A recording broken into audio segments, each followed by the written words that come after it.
વિદ્યાર્થી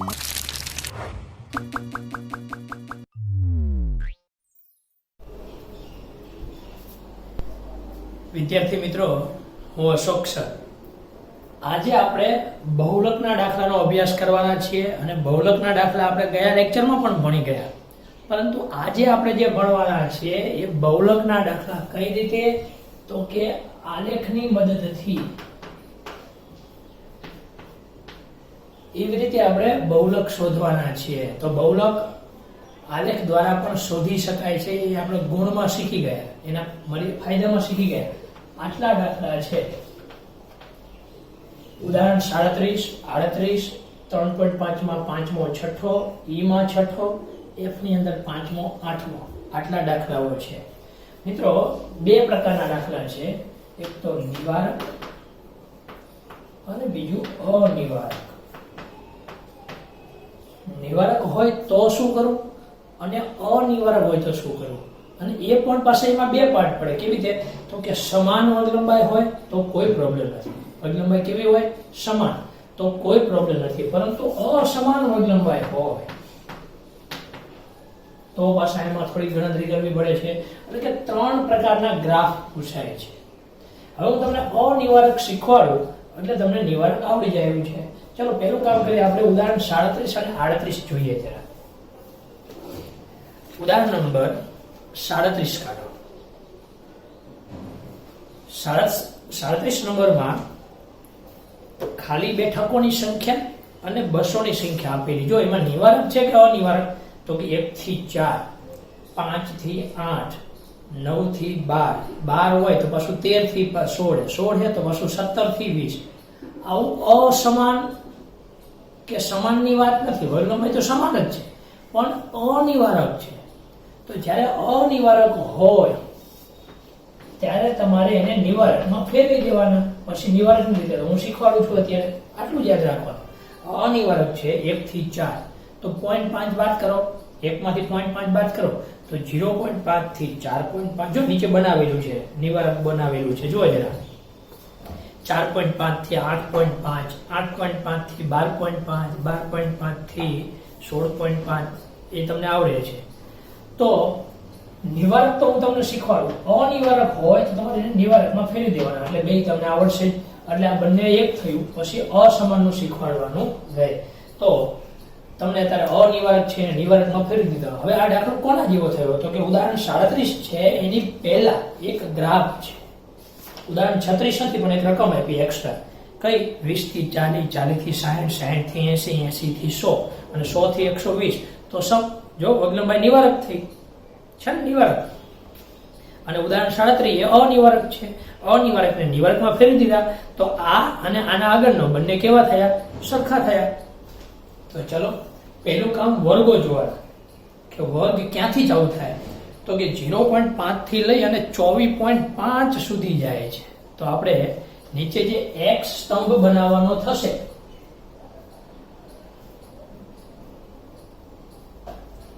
મિત્રો મારી પાસે બોર્ડ છે, હું બોર્ડનો ઉપયોગ કરી અને ગણતરી કરું છું.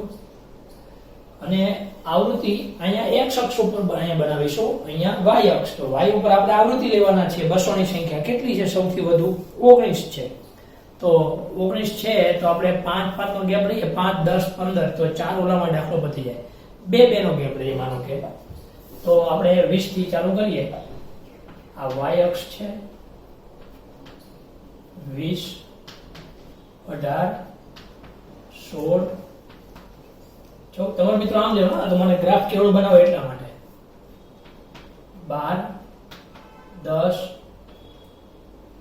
8, 6, 4, 2. તો અહીંયા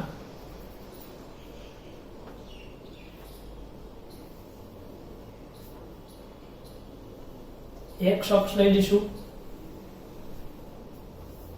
એમાં પણ આપણે 2 2 નો ગેપ લઈ લઈએ. 2, 4, 6, 8, 10, 12, 14, 16, 18, 20, 22, 24 ક્યાં સુધી છે વર્ગ 24.5 સુધી એટલે આપણે અહીંયા સુધી બનાવીશું. ચલો આ x અક્ષ x ડેશ y ડેશ બરાબર. તો અહીંયા આપણે હવે અનિવારકમાંથી જે નિવારક ફેરવા છે જો પહેલો છે 0.5 થી 4.5 0.5 આ 1 અને 0.5 આટલે આવે 4.5 આ 5 છે અને એની વચ્ચે 4.5 અહીંયા આવે આ પહેલો વર્ગ થશે આટલો. તો જુઓ જરા એમાં આવૃત્તિ કેટલી છે 4 તો આપણે 4 સુધી જવા દેવાનો. આ સ્તંભ ક્યાં સુધી 4 સુધી સ્તંભ જશે. આ ચલો પહેલો વર્ગ મળી ગયો. બીજો વર્ગ જો 4.5 થી 8.5 8.5 8 અને 9 9 ની વચ્ચે 8.5 ક્યાં સુધી તો કે એમાં 7 છે 6 અને 7 આટલે આવશે. એટલે તમારી પાસે ગ્રાફ હશે પરફેક્ટ થશે બરાબર. તેમ છતાં પણ હું પ્રયત્ન કરું છું તમને ખ્યાલ આવી જશે. ત્રીજો વર્ગ જો 8.5 થી 12.5 8.5 થી 12.5 13 અહીંયા 14 એટલે 13 અહીંયા આવે 13 અને 12 ની વચ્ચે 12.5 આવે આટલું. પણ કેટલા છે નીચે તો કે 12 છે. આપણે 12 સુધી જવાનું. આર્યા 12 અનિવારકમાંથી નિવારક કેવું એટલે પોઈન્ટમાં આવે છે. બાકી પહેલામાં પોઈન્ટ નહીં આવે. અને આગળના દાખલામાં જો આગળના દાખલામાં કેવું છે 20 થી 40 તો આર્યા 20 અને 40 બે માં સ્તંભ દોરી દીધા. એ તો તમને આવડશે જ. હવે નિવારક અનિવારક તમને સમજાય કે હવે અસમાન બાકી છે બરાબર. એટલે આ શીખી લઈએ. તો કે 12 સુધી હતું.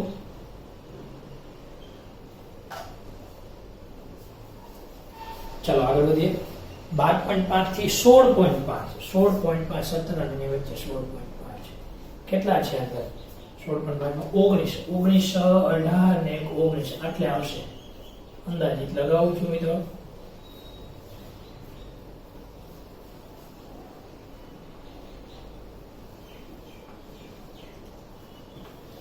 ચલો પછી તો કે 16.5 થી 20.5 20 અને 21 20.5 આટલે એમાં કેટલા છે તો કે એમાં 9 છે. 9 કેટલે આવે 8 ને 1 9 આટલે આવે.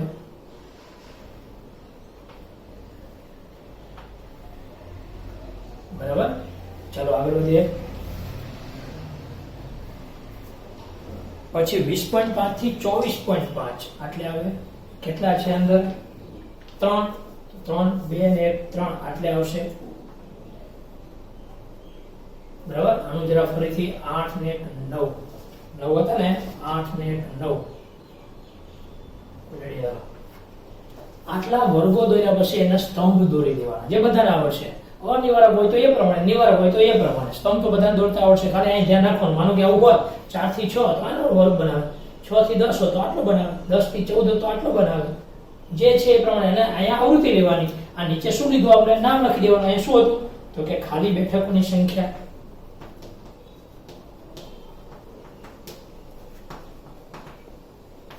અને આ બાજુ સામે બસોની સંખ્યા જે હતું લખી દેવાનું બરાબર. હવે મિત્રો શીખવા જેવું છે અને સમજવા જેવું છે. ખાસ સમજો. પહેલું કામ તમારે આકૃતિની અંદર જે સૌથી મોટો સ્તંભ છે એને એ બી નામ આપી દો. જોતા જજો ગ્રાફમાં તમારી જોડે જોડે. એની ડાબી બાજુને સીડી નામ આપી દો. એને આ બાજુ જમણી બાજુને ઈ એફ આપી દો. A B C D E F નામ આપી દો. અપાઈ ગયું. આટલું નામ આપ્યા પછી બી અને ડી ને ક્રોસ કરો. બી અને એ અને ઈ ને તમે દોરો.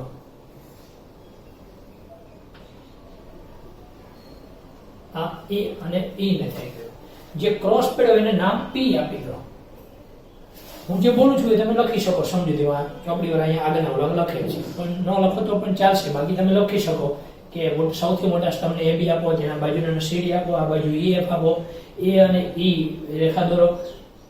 બી અને ડી દોરો. જે છેદે એને પી નામ આપો અને પી ઉપરથી લંબ દોરો એક્સ અક્ષ ઉપર. આમ તમારે આવવાનું રહેશે. અને જુઓ જરા અહીંયા ચોપડીમાં પણ જુઓ કારણ કે મારી પાસે ગ્રાફ પરફેક્ટ નથી. આવી રીતે તો આ 14 અને 16 ની વચ્ચે 15 14 અને 15 ની વચ્ચે હજુ એ ઓછું 14 ની નજીક છે. એટલે ગ્રાફમાં પરફેક્ટ જવાબ મળશે. અહીંયા આપણો જવાબ છે 14.2. આને નામ આપી દો ક્યુ. અહીંયા ઓ હતા તો કે ઓ અને ક્યુ ની વચ્ચે 14 પોઈન્ટ કેટલા આવ્યા મિત્રો 2 મળે છે. કારણ કે મેં એટલા માટે ઉદાહરણ લીધું છે. સ્વાધ્યાયમાં મને ગ્રાફમાં પરફેક્ટ ખ્યાલ ના આવે, તમે ગ્રાફમાં દોરશો તમને ખ્યાલ આવી જશે, બરાબર. પણ આની પૂછાવાની શક્યતા બહુ નહીવત છે, પરંતુ તમારા સમજૂતી માટે અથવા કોઈ સ્કૂલની અંદર પૂછે એવા હેતુથી આપણે આ ભણાવેલું છે. તો અહીંયા તમને OQ બરાબર 14 માટે તેથી મોડ બરાબર 14.2 શું મળી ગયું? તો કે ખાલી બેઠકોની સંખ્યાનો બહુલક 14.2 મળે છે. દાખલો પૂરો. નિવારક હોય કે અનિવારક હોય, આવડી ગયું. નિવારક હોય તો સિમ્પલ ને સાદું સ્વભાવ, અનિવારક હોય તેને નિવારકમાં ફેરવી દો. પાછો દાખલો રેગ્યુલર જે ગણવાનો છે. પણ યાદ રાખો, આટલું લખવાનું, નીચે લખવાનું, સાઈડમાં લખવાનું અને સ્કેલ માપ લખવાનું. શું લખવાનું? સ્કેલ માપ. x અક્ષ ઉપર ને y અક્ષ ઉપર 1 સેન્ટીમીટર બરાબર, અહીંયા 1 સેન્ટીમીટર બરાબર. 1 સેન્ટીમીટર બરાબર કેટલા? 2 ખાલી બેઠકો લીધી હતી. અહીંયા ઓલામાં 2 બસોની સંખ્યા લીધી હતી. એવું તમારે લખવું પડે. તો અહીંયા આટલું કામ અહીંયા પૂરું થયું. હવે મારે તમને શીખવાડવું છે અસમાન વર્ગ લંબાઈ હોય, વર્ગ લંબાઈ અસમાન હોય તો તમારે એમાં આવૃત્તિને સપ્રમાણ આવૃત્તિ બનાવવી પડે છે. તો એના માટે ઉદાહરણ નંબર 38 જુઓ જરા, કે જેમાં વર્ગ લંબાઈ અસમાન છે. જો 200 થી 210, 210 થી 220, 220 થી 240, અહીંયા 20 થઈ ગઈ. તો એના માટે તમારે સપ્રમાણ આવૃત્તિ બનાવવું પડે. એ પણ હું તમને શીખવાડું છું. સપ્રમાણ આવૃત્તિ શીખવાડું પછી તમને દાખલો આવડશે તો હું એ શીખવાડું, એનો ઉપયોગ કરી લઈએ. વર્ગ આપેલા છે અને આવૃત્તિ આપેલી છે. ઉદાહરણ નંબર 38 જુઓ. અત્યારે આપણે જોયું એ ઉદાહરણ નંબર 37 હતું. તો અહીંયા વર્ગ આપેલા છે 200 થી 210, 210 થી 220, 220 થી 240, 240 થી 260, 260 થી 300 અને આવૃત્તિ આપેલી છે 4, 13, 36, 16 અને 8. આ આવૃત્તિ ઉપરથી મિત્રો આપણે સપ્રમાણ આવૃત્તિ બનાવવાની. તો પરીક્ષાની અંદર સપ્રમાણ આવૃત્તિનું સૂત્ર પૂછે તો વર્ગની આવૃત્તિ કેટલી? 4. વર્ગની વર્ગ લંબાઈ અને વર્ગ લંબાઈ કેટલી? 10. સૌથી નાની વર્ગ લંબાઈ તો બધાની વર્ગ લંબાઈ તમારી પાસે હોવી જોઈએ. આની વર્ગ લંબાઈ કેટલી? 10. એવું લાગે છે એક કોલમ બનાવી નાખવાનો વર્ગ લંબાઈનો. વર્ગ લંબાઈ આની વર્ગ લંબાઈ 10, આની 10, આની 20, આની 20 અને આને 40. તો વર્ગ લંબાઈ આ લોકો પણ અહીંયા બનાવે છે, આપણે પ્રમાણે બનાવી દીધું. સૌથી નાની વર્ગ લંબાઈ કઈ થઈ? 10. તો 10 વડે ગુણી દો, ઉડી ગયા, જવાબ 4 આવશે. આમાં આનું સપ્રમાણ આવૃત્તિ તો કે વર્ગની આવૃત્તિ 13, વર્ગ લંબાઈ 10, સૌથી નાની તો અહીંયા 10 10 ઉડી ગયા, 13 જવાબ આવ્યો. 36 વર્ગ લંબાઈ કેટલી? 20, સૌથી નાની 0 ઉડી ગયા, 2 વડે ભાગી દો, 18. અહીંયા આવૃત્તિ કેટલી? 16, વર્ગની વર્ગ લંબાઈ 20 ગુણ્યા 10. ટૂંકમાં મિત્રો એટલું કહી શકું કે 4 ભાગ્યા 10 ભાગ્યા 10, 13 ભાગ્યા 10 ભાગ્યા 10, 36 ભાગ્યા 20 ભાગ્યા 10, 36 ભાગ્યા 20 ગુણ્યા 10, 16 ભાગ્યા 20 ગુણ્યા 10, 8 ભાગ્યા 40 ગુણ્યા 10. બસ એટલું જ કરવાનું. આ ભાગાકારમાં મૂકવાનું, બધા નીચે ગુણાકારમાં મૂકવાનું. સોરી બોલો મિસ્ટેક થાય છે. આ ગુણાકારમાં તો 8 ભાગ્યા 40 ગુણ્યા 10. આ કટ થયા, અહીંયા 8 આવે, આ કટ થયા, અહીંયા 2 આવે. આને કહેવાય સપ્રમાણ આવૃત્તિ. જુઓ તો જરા, 4, 13, 18, 8, 2 મળી ગઈ. તો હવે આ આવૃત્તિને ભૂલી જવાની. આ આપણા વર્ગો અને આ આપણું આવૃત્તિ. તો હવે ગ્રાફ દોરતા આવડે. આવી રીતે તમે ગ્રાફ દોરી દો. તો અહીંયા જુઓ 200 થી લઈને 300 સુધી છે. તો તમે જે ડિફરન્સ રાખો, ડિફરન્સ રાખેલો જવાબ છે. ચલો જોઈ લો. તો અહીંયા 10 10 નો ગેપ રાખેલો હોય. 200 થી 210, 10 થી 20, 30, 40, 50, 60, 70, 80, 300 જો. અને સામે આવૃત્તિ સૌથી મોટી કેટલી? 18. તો 2 નો ગેપ રાખેલો. 2, 4, 6, 8, 10, 12, 14, 15, 16 જે આવતા હોય એ પ્રમાણે. જો 200 થી 210, અહીંયા 200 હોય અને 210 છે તો અહીંયા કેટલી આવૃત્તિ? 4. તો 4 સુધી જાવ.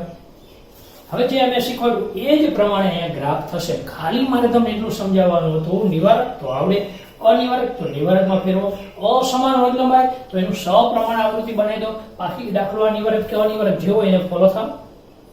દાખલો આવડી ગયો. તો આ રીતે આ દાખલાની ગણતરી એટલે કે બહુલક આલેખની મદદથી કેવી રીતે મળે છે એની ગણતરી આપણે કરી. અને તમને સમજણ પણ પડી ગઈ. આ દાખલો મેં અધૂરો છોડ્યો છે, આ પણ હવે તમને આવડશે. 210 થી 220 લો, કેટલા 13, તો 13 સુધી જાઓ. 220 થી 240 આટલે હોય તો એમાં કેટલા કે 18, તો 18 સુધી જાઓ.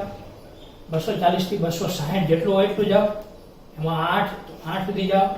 2 સુધી જે આવતા હોય. પછી અહીંયા A નામ આપો, B નામ આપો, C D E F cross P અને જે આવે જવાબ.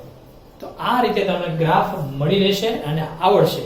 તો મિત્રો મેં તમને આજે બહુલક ગ્રાફની મદદથી આના આગળ આપણે દાખલા જે પરીક્ષામાં જે ખાસ આઈએમપી કહી શકાય આગળના લેક્ચરમાં કદાચ તમારે જોવાના બાકી હોય, અકાઉન્ટ અથવા તો સ્ટેટ કાંઈ પણ તમારે જોતું હોય તો તમે નંબર ઉપર મેસેજ કરશો, વોટ્સએપ કરશો તો પણ હું તમને ચેપ્ટર તમે જે કહેશો એ બધા જ તમને મળી રહેશે. અને અહીંયા આની પ્રેક્ટિસ કરજો, તૈયારી કરજો. અને ખાસ મિત્રો આટલા દાખલા જો તમારે પરીક્ષામાં આવવાના હોય તો ગ્રાફની પ્રેક્ટિસ કરજો અને સાથે સાથે બહુલકની થિયરીના ગુણ અને દોષ, લાભ અને ગેરલાભ પણ શીખવાડેલા છે, એની પણ પ્રેક્ટિસ કરજો. તો મિત્રો આવતા લેક્ચરની અંદર કેટલાક સ્થિતિના માપના અગત્યના ટોપિક છે એની આપણે ચર્ચા કરવાના છીએ આવતા લેક્ચરની અંદર. તો મિત્રો આજના લેક્ચરને અહીંયા આપણે પૂર્ણ કરીએ છીએ. આવજો.